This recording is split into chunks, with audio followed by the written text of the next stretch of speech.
নমস্কার। গুরুত্বপূর্ণ বিজ্ঞপ্তি জারি করেছে public service commission West Bengal.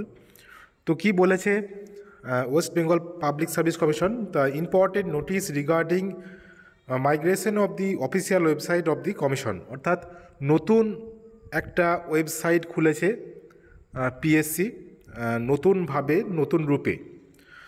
As per the guidelines of Ministry of Electronics and Information Technology, Internet Governance Division, Government of India, the official website of the Public Service Commission West Bengal will be migrated to psc.wb.gov.in। এই ওয়েবসাইটটা কিন্তু নতুন খোলা হয়েছে। After migration of present URL of the Commission website wbpsc.gov.in এটা is no longer exist, অর্থাৎ এই ওয়েবসাইটে কিন্তু পাওয়া যাবে না। নতুন যে ওয়েবসাইট সেটা হলো psc.wb.gov.in এটাই। Henceforth the commission website will run under the new URL named psc.wb.gov.in.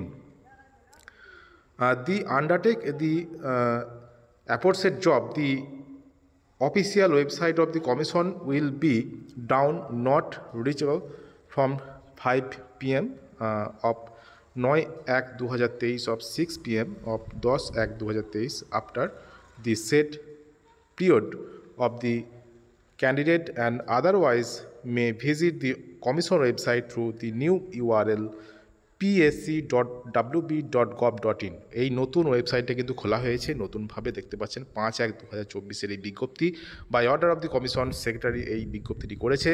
এবং যারা পিএসসি যারা পরীক্ষা দেবেন যারা সেই সমস্ত ক্যান্ডিডেট কিন্তু এই psc.wb.gov.in এই ওয়েবসাইটে কিন্তু সার্চ করে নতুন পেজে কিন্তু ঢুকতে হবে।